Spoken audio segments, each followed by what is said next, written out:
Welcome back to GABL. As always, I'm Jonathan. And I'm Don.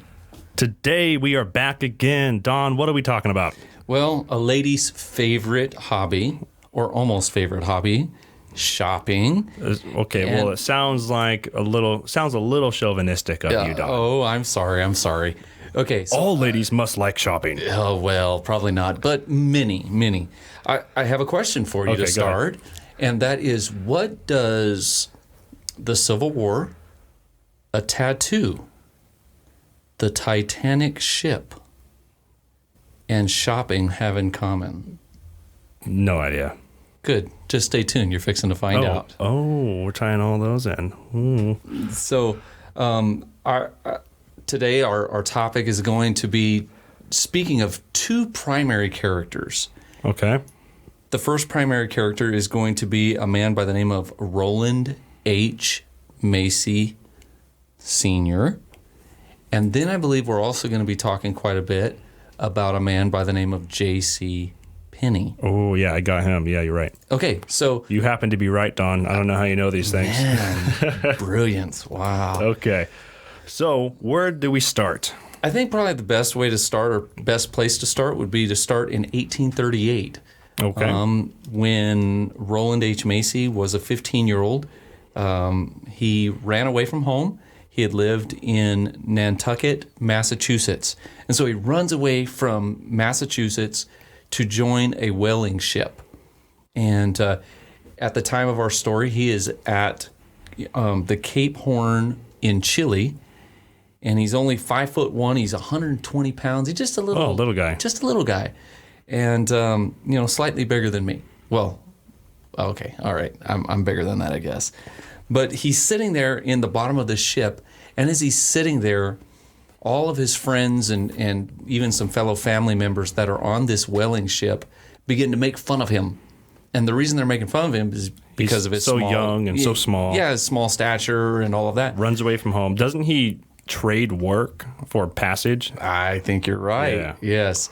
So he decides that to make himself look tougher, he is going to get the North Star in red tattooed on his hand or wrist. Oh, yeah, because when you're 15, nothing says I'm a man like getting a tattoo. Like getting a tattoo. Okay. That's right. But this is 1838. Yes. Okay. So think about the difference in how getting a tattoo. I've never had a tattoo. I don't have one now. Me neither. But think about the difference in getting a tattoo in this day as compared to getting a tattoo in 1838. Yeah, I doubt their medical understanding was any good. It had to be a terrible experience. But he gets this tattoo. Now, this tattoo lives on even today. And the way it lives on today, and we'll explore this more, is it would eventually become the logo for one of the largest department stores in the world. It's the Red Star of Macy's. Woo. Yes. So basically, since we're going to be talking about this, and I'm jumping ahead, and I know you're gonna insert a bunch of stuff here as well, but I want us to kind of explore. We're so used to shopping today and the way it's done via, technology and mobile, online devices shopping and all of that. But I remember even as a kid, and I'm not that old, but I remember how big of a deal it was to go to department stores. Department stores really had everything, and they were kind of a place of entertainment. So, well, yeah, they're not almost always, but a lot of times they were attached to malls. Yes. So you had the mall to walk around in. Yeah, it was. Then it was kind of a place. The department stores on all the corners. Yes, it was a place of leisure at times. So back in the 1930s and the 1940s, they were the center of both fashion and adventure. So a department store would put on a circus inside of it, or maybe out. That's right. P.T. Barnum would actually have circus events inside department stores. Inside department stores, that's right. Amelia Earhart was actually, she was like obviously a celebrity, one of the first women to fly. And they would bring her in almost like a celebrity signing kind of type deal where she would come in and greet the interact with people at the department store. Yes, they would have ancient artwork, and it would be, so it was one of those places that fashion and adventure and family life, other than the home, kind of centered around. So it's just an interesting dynamic of how shopping has changed. Right. The community centers and the event centers were all department stores around this time. Yes. So the story that we'd like to tell today starts in May of 1845, unless you have a time period that's before that. No, I'm spot on with you. 1838, he was on the ship. And he opens up his store in, was it 1835? 1845. 45. Yeah. So he goes on this whaling adventure and realizes, hey, whaling. He does that for 4 years, and then he makes it back. So now he's 19, and then he makes it back to Massachusetts at this time? Yes, and he realizes this is not for me. Whaling was not my thing. He had earned $500 in those 4 years. And so he, in Boston, decides that he is going to, or maybe it was Nantucket, I can't remember exactly. He decides that he is going to open a dry goods store. And so he opens that up, and one day he begins to count. After 2 years, he counts up all of his receipts and all of his expenditures, and he realizes that he's worked the last 2 years for nothing. Wow. He's earned absolutely zero. Well, not only that, but didn't he spend all $500 that he earned over the last 2 years or 4 years? That's exactly it. Man. So he's basically broke. And then somehow he is able to invest $500, another $500 that I think was borrowed. He invests that in a needle and thread business. Right. Yeah. What happened is his family felt sorry for him because he was so young.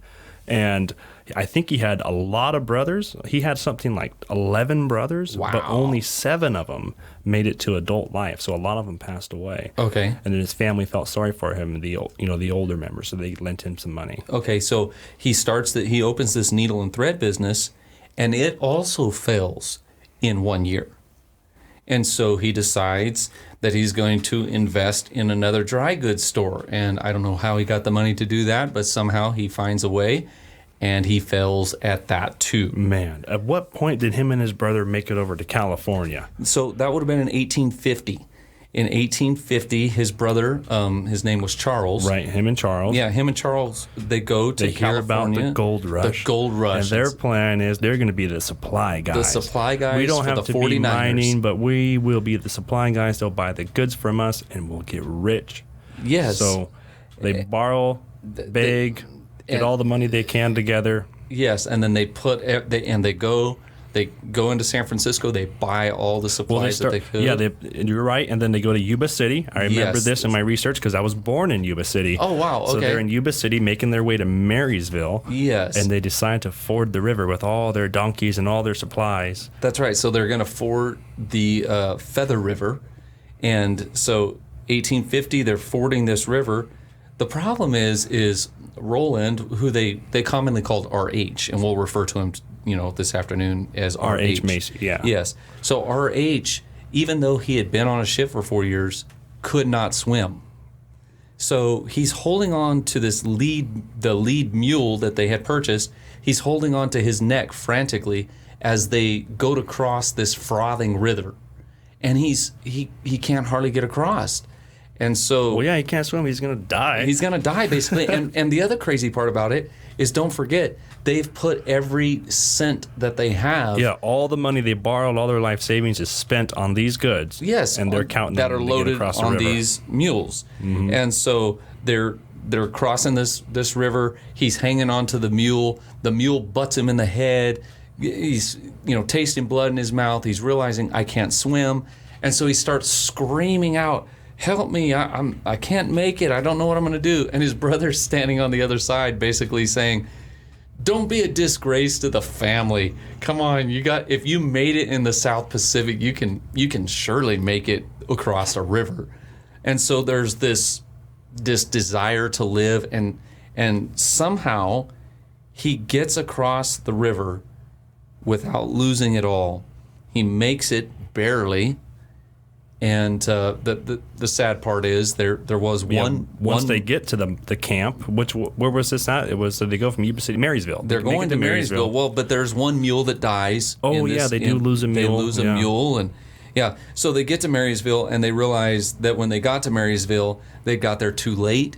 There was a bunch of other suppliers that were supplying the 49er miners.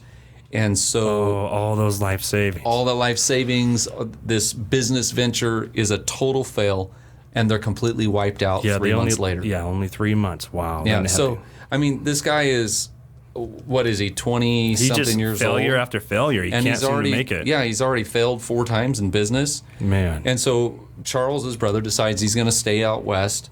And R.H. goes back to Boston. Mm-hmm. His family, that's where his family gives him that small loan. He starts another dry goods store in a place called Haverhill, Massachusetts. Yeah, and I love his business practices he has. I like how he has these really neat.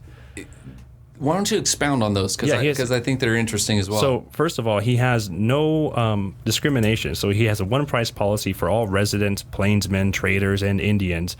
And then the Indians really like that because they're used to people trying to get lower prices for their pelts and things they bring in because they're Native American and people discriminate against them. But he didn't discriminate against anybody because he was a Jewish immigrant himself. So he knew what it was like to receive immigration, so he sure wasn't going to give it.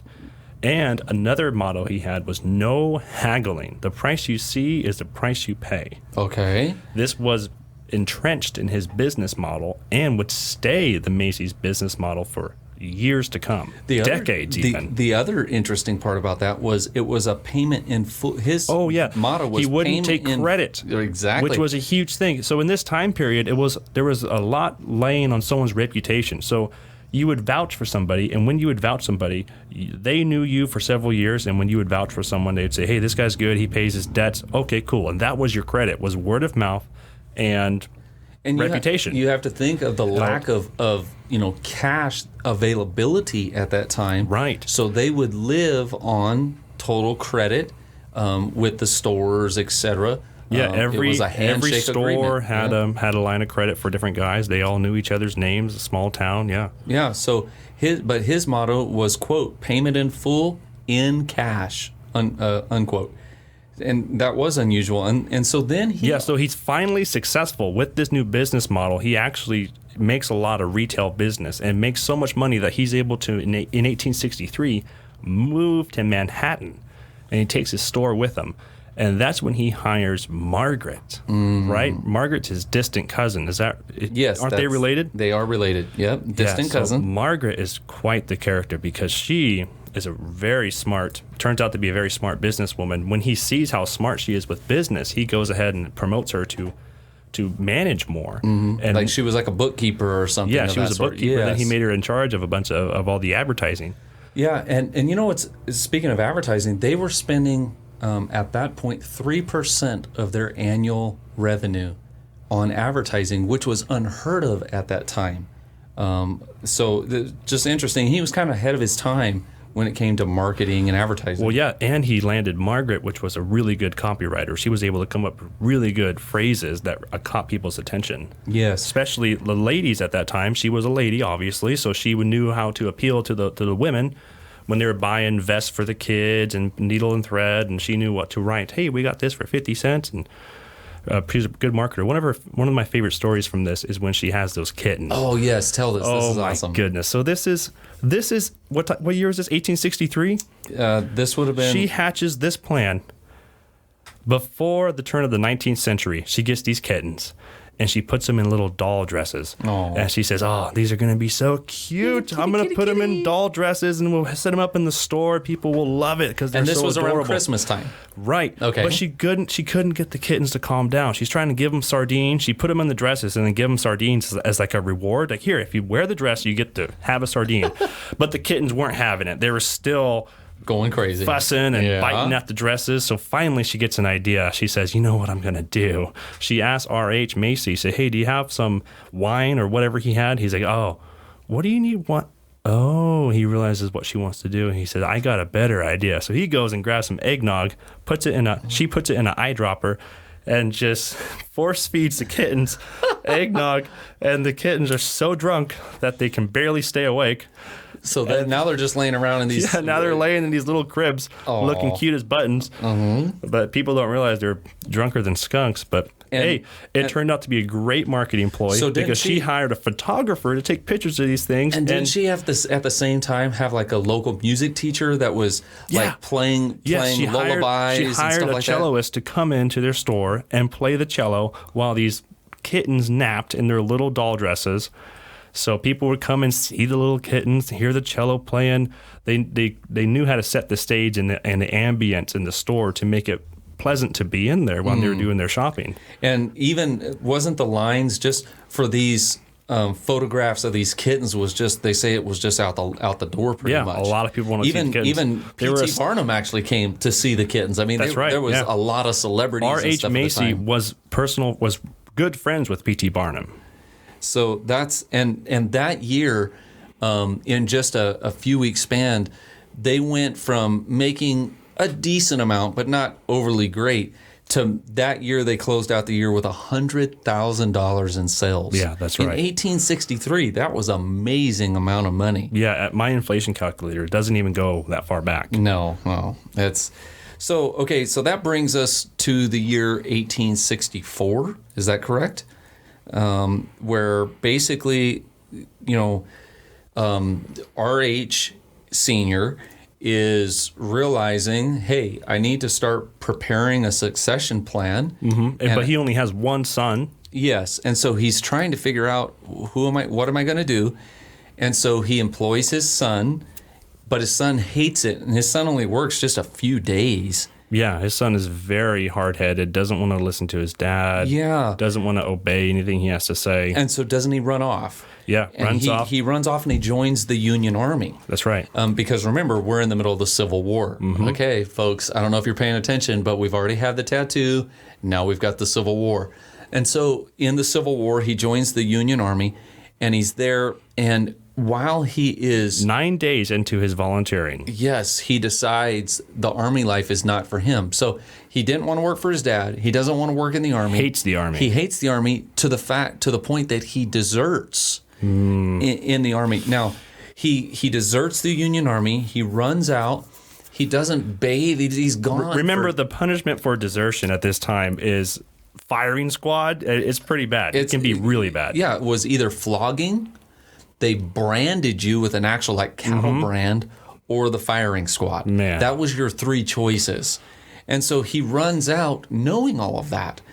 And his dad gets word of this and is just devastated because, his only heir, the guy, his son, who he wants to take over the store for him, the someone to hand it off to, is messing it all up. And not only that, but ruining his reputation, and retail businesses at that time. That's right. Was all based on reputation. Yes, so much was based on reputation. Yeah, and so he's finally caught after several weeks. These detectives were sent, and they caught R.H. Jr., Roland Jr. And so he's locked up, and his dad is devastated, and he's trying to figure out what to do. And we're skipping through a whole bunch, but a long while later, his dad receives a letter, and the letter says, "Dear Mr. Macy, your son has been sentenced to serve in the 106th Regiment unpaid," which is actually a really light sentence. It's very light, yes. The time. He says, "I can tell you that he has always conducted himself with much propriety and has exhibited propriety in battle and in campaign, and I have petitioned the court to have his record cleared, and they have agreed. I will look over your son to ensure he is worthy of the court's clemency. In your service, Captain A. Bell LaForge." Okay, tell us a little bit more about Mr. LaForge. So Mr. LaForge writes this letter to Mr. Macy, and Macy is so happy that he writes a letter back to Captain Forge and says, "Man, I'm so happy that my son is turning things around. He got his record cleared. That's amazing." And they start this back and forth, and they become friends. Oh, okay. And they continue to write letters until the end of the war. All right. Several years later. So they're writing letters. The war lasted for 2 more years after that. 2 more years. Okay, so that brings us to 1865. That's right. The war is ended. over. Yes. And so LaForge, because he's friends with Macy, he actually moves to Massachusetts, because that's where Macy's at now, right? It's Massachusetts. Manhattan. Okay, Manhattan, he goes yes. to Manhattan. So he moves to Manhattan and then starts working for R.H. Macy. Oh. So working for R.H. Macy, he notices Margaret, the smart sales lady, and then they get married, Captain Forge and Miss Margaret. Okay, so they ended up marrying. Yes. And by this time, she's the superintendent She's or the supervisor right-hand man, so to or speak, whatever. you know, Okay. yeah. And wasn't she one of the first women executives? She was, as far as I can tell, the first women executive in business, yes. That's amazing. So at the same time, while all of this is going on, you have the war in the South and everything happening with that. There was a man by the name of Lazarus Strauss. Mm-hmm. And Lazarus Strauss, did you do any research on him, or do you have any notes, anything you'd like to share on that? No, just the battle he fought in, which I'm sure you know about. Do you want to talk about that? Yes, I can talk a little bit about that. His backstory is that 1865, that battle was taking place in the Civil War. Okay, so during that, let's talk a little bit. This is the last battle of the Civil War. And at this particular point, this is in Columbia, Georgia. Mm-hmm. This, the surrender at Appomattox had already been signed by Robert E. Lee, but the word had not got down to Georgia yet. And so it's 1865. The war is over already, but the Union soldiers are crossing this bridge, and they're going to be moving in on Columbia. And as they go to move in, these Union soldiers, they're looting stores, they're just making havoc basically of the city of Columbia. But this is amazing. This is so cool. This ties in to another episode.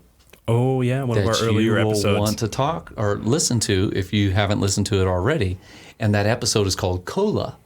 And the reason why you'll want to listen to it is because while this Lazarus Strauss is in Columbia, Georgia, 1865, he was a storekeeper. At the same time, in the same place, the same exact spot, same battle, Dr. John Pemberton, who would one day be the founder of Coca-Cola. It's at the same bridge where the Union soldiers are crossing that John Pemberton gets shot and bayoneted. And like I said, eventually he would start Coca-Cola. Wow, what a connection. But at the same time, Lazarus Strauss is a storekeeper in the same city at the same bridge. And so he goes out, these Union soldiers are looting. He goes out one night and he realizes that they have completely destroyed his store. And so he's going to have to start over. But this guy had a bunch of sons as well. I think he had 7 or 8 sons. I could be wrong on that, but he had a bunch of sons. And he decides that him and his sons are going to start over and they are going to survive this. So even though he's in the deep South... Yeah, they actually loot and burn his store down. Yeah, it's completely gone. He loses everything. And yet at the same time, he says, we're going to start a glass factory. And so they start making china and glass and different artifacts like that, and become very successful. In 1866, he walks into New York and he pays off all of his debt because he had also started cotton farming. But he pays off all of his debt, and he was, at that time, the only Confederate trader, Trader, the Confederate trader. Yeah, tradesman, yes. Tradesman that paid his debt to these particular people in New York. And because he's from the South and they were at odds. Yeah, that's crazy. So he goes and pays his debts to someone they were just in war with. So they had written him off as wartime losses. Like, these were tradesmen from the South. We're probably never going to see that money. And they didn't from anybody except for Lazarus Strauss. And so he ends up renting the basement of R.H. Macy Sr.'s store. Wow. And that moment... the basement of a Macy's, they're selling their glassware and their china. Yes. And that move right there would be huge. So Roland Macy Jr., after he is, dispersed from the army and all of that, we talked about Captain Forge, Roland Macy Jr. disappears. That's right. They can't find him. They don't know where he's at. And so... His dad doesn't know what to do. That's right. And so he decides, because of this, I've got to create a will. And so he creates a will, and he gives ownership supervision to Margaret and Captain Forge. Remember, they are now married. Margaret and LaForge are married. Right. And so Forge is like his adopted son that he never had because his son wasn't around. That's right. Even after the war. Yes. And so he writes this. He got clemency, but he never came back around. He never came back around. And so he writes this will, and then he leaves to go on a buying trip in Paris right after that. It was almost like he had a premonition, because right after that he leaves to Paris on a buying trip. And while he's on a buying trip, R.H. Macy Sr. falls over dead. Oh, man. He was only 54 years old. And so... so that leaves the business to LaForge and Margaret. And just a few months later, Roland Jr. is found dead. He had drunk himself to death in a motel or hotel place in Boston. That is tragic. So and then this story is just fraught with tragedy, because 2 years later, Captain Forge, who's the managing partner, right, the new owner of Macy's. That's right. He dies of tuberculosis. Oh my goodness. And so Margaret is just distraught. She's got 3 kids. She can't run this business like she always has. Well, everybody's dying. That's it. So she sells it to another one of R.H. Macy's cousins, who also dies. And so within a matter of 2 years, they had lost close to 10 people to tragic deaths. 4 different owners had just died? 4 different owners. Man. Yes. It's crazy. So 13 years after signing the lease of R.H. Macy's basement, Lazarus Strauss... Oh, the Strausses are back. He's back. And he is able to buy the department store. So not only is he not just business must have been really good. It must have been really good, because now he's not just in the basement selling his china. Now he owns Macy's. Now he owns it, him and his sons. And so 13 years after Lazarus Strauss signs this lease to lease the basement of Macy's, things are growing and booming. Things are booming. They're purchasing adjacent stores, and they keep adding to their store. He buys Macy's out. Oh. He buys Macy's. And now they add to the store. Now they own not only the china and the glassware, but now they own the department store Macy's.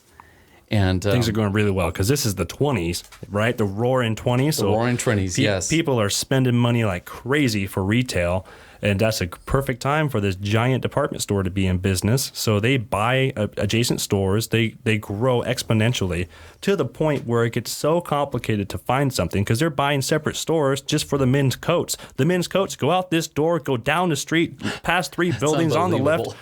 There's the men's section right there. I'm just looking for pocket watches. Oh, pocket watches, other side of the street. It was crazy. That is crazy. And by this time, his 2 sons, Lazarus Strauss' 2 sons, 2 of his sons, have taken over the business now. So Isidore Strauss and his younger brother Nathan. And so now they're in charge. And they decide to build this new building. And so in the late 1800s, keep everything in one building. Yes. And so in the late 1800s, early 1900s, they build this new building in this place called Herald Square.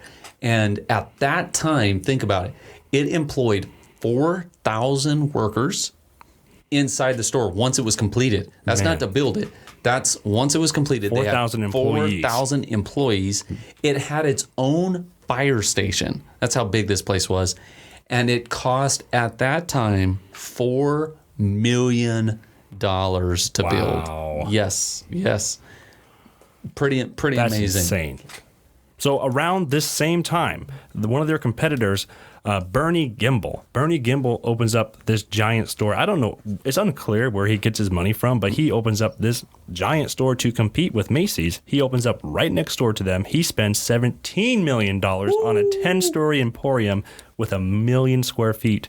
he has 7,000 employees. That's unreal. So at this time, Macy still has their great sales gimmicks with their lower price. If you pay cash only, we get 7% off. They're still doing that deal. So even though they're a smaller store, they're still really competitive with Gimbal. Okay, so everything's rocking along, and we come to a time in the story, and it's in April. But these guys become friends. The owner of Gimbal and Macy's. They're friends. They're friends. The new owner, I think it's Isidore at this time. Isidore, okay. So Isidore and his wife, Ida, they had been married for 40 years. At this point, they're 67 years old. Mm-hmm. The year is 1912. And they're just loaded with money. They're loaded with money, and they decide that they're going to go to Europe. They go to Europe. They stay in Europe for a little while, and then they decide, hey, we need to get back. And so they board a ship. The date is April 14th, 1912. They're traveling. They're enjoying themselves, eating, talking, Your laughing. cadence is frightening. Okay. The year. Okay. So then, everything's great, hunky-dory. It's great, hunky-dory. Party. And then all of a sudden, they go to bed. It's 10 o'clock at night. And then April 15th, 1912, they're awoken in the middle of the night by this jolt. Mind you, they're sleeping, and all of a sudden, crash, bang, boom, whatever it is.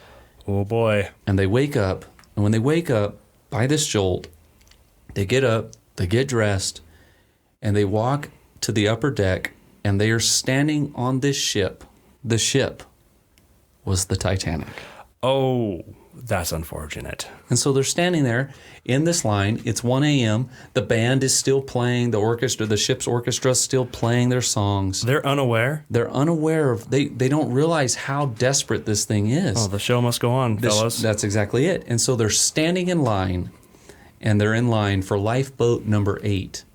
And while they're standing there, Ida finally gets to the front of the line with her husband Isidore and their maid. And they get there, and the maid gets in, and then Ida boards lifeboat number 8. And then she looks back and realizes that most of the men were not joining in the lifeboats. They didn't feel they needed to because they didn't have enough lifeboats on the Titanic. And so they were letting all of the women go first. And so when she turns and she realizes that Isidore is not going to board this lifeboat number 8, she gets out. She turns to her maid. She hands her fur coat. She says, "Here, you'll need this more than I will." She gets out of the lifeboat. Ooh. And the last time that they would ever see them, the lifeboat takes off. And when the maid looked back, standing on a listing deck, holding onto the rail, was Isidore and Ida, husband and wife for 40 years, in an embrace. And that was the last they ever seen of Isidore and Ida Strauss. Oh, my goodness. Yes. And this is on the heels of this Macy's, where the 4 owners died. The 4 owners had died. So much tragedy in Macy's. So much tragedy. And what's even sadder is only 39 passengers on this lifeboat 8. There was only 39 passengers. It was only half full. So they could have boarded. They could have made it. They could have been fine. Oh, maybe they thought there were more. Oh, I don't know. They knew there were no more boats, actually, because they just stood there, hugged each other until they sank.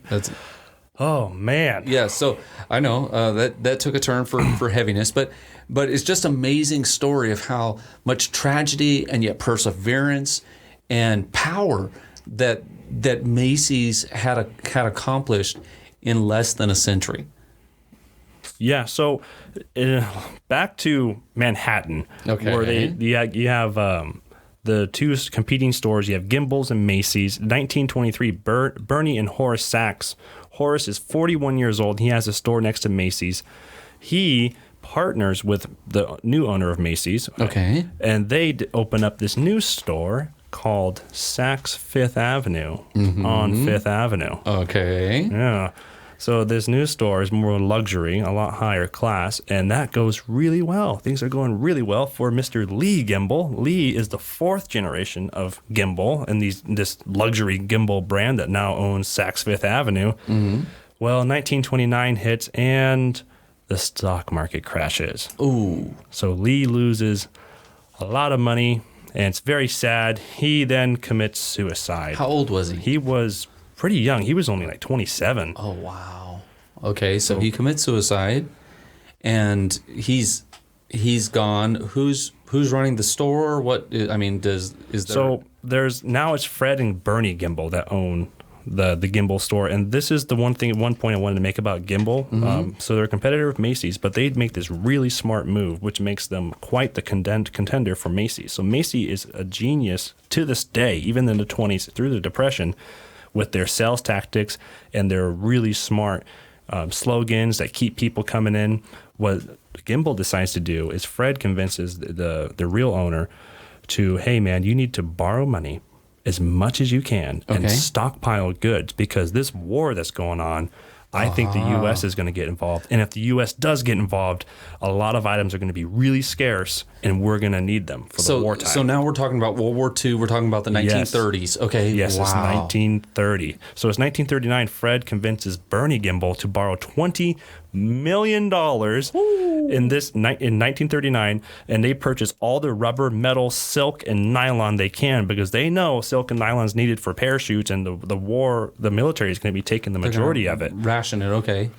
So it was a pretty good call, because December 7th, 1941, just 2 years later, we know what happened. Yes. The attack on Pearl Harbor. Yes. And then they declared war right after they attacked. Okay, and how long into the war did they start rationing? Their stockpile, they rationed almost immediately. Okay. Because they needed, war started, right? So the priority went to the government for nylon and silk. So stores were having an extremely hard time getting stock. But because Gimbel stocked up $20 million worth throughout the entire war, they had plenty of silk and nylon for all their customers. All their customers. So they kind of, when nobody else had it, they were the go-to place. Yes, and it didn't matter how smart Macy was at this point with their sales marketing and whatnot, because they were just out of stock and they couldn't compete with the Gimbel stock. So extremely good call by Fred Gimbel to stock up on all those goods. So Gimbel took a gamble. Yes, and they won out. They won out. Wow, okay. So they became the go-to place. What else have you researched? Well, then Gimbel gets bought out by this other company, and then they close out Gimbel completely, and they just keep Saks Fifth Avenue, which there's still Saks Fifth Avenue around today. Yes, I've been to one, yeah. Yeah, they're around. But yeah, that was the end of that, and Macy's, we know Macy's today was going really strong until online shopping took a downer on them. But one thing we haven't talked about was JCPenney. Ooh, yeah. So around this same time period, JCPenney, this guy, he was born in 1875 in Hamilton, Missouri. Okay. When he was young, he started working for these people, this small chain store. And the owners were so pleased with his work ethic and saw how young this young teenager was, just always showing up, showing like he was really responsible, never called in sick. He was coming up with sales ideas and signs, and they said, you know what? Why don't you start our third store for us? Because we have two stores. This was an older couple that owned two stores. Okay. They said, we will partner with you, and you can have the third store. You can head up the new store. So he agrees. So he invests $2,000 of his own dollars, which he saved up because he was a responsible young man. He didn't borrow this money or inherit it. He worked for it.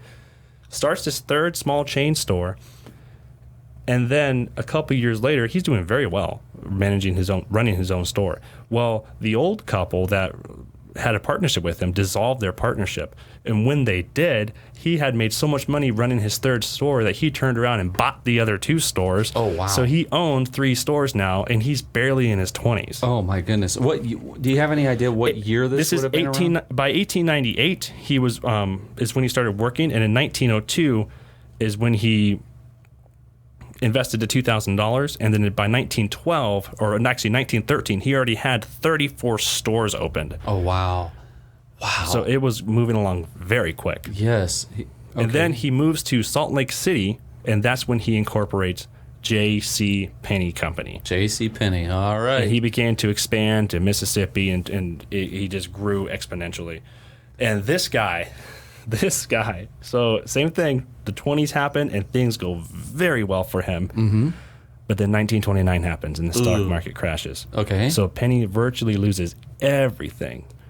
So not only his wealth, but he's thinking he's going crazy because everything he is known to be real, all the comforts, all of his business is all taken from him. So he thinks he's going insane because there's no foundation in his life.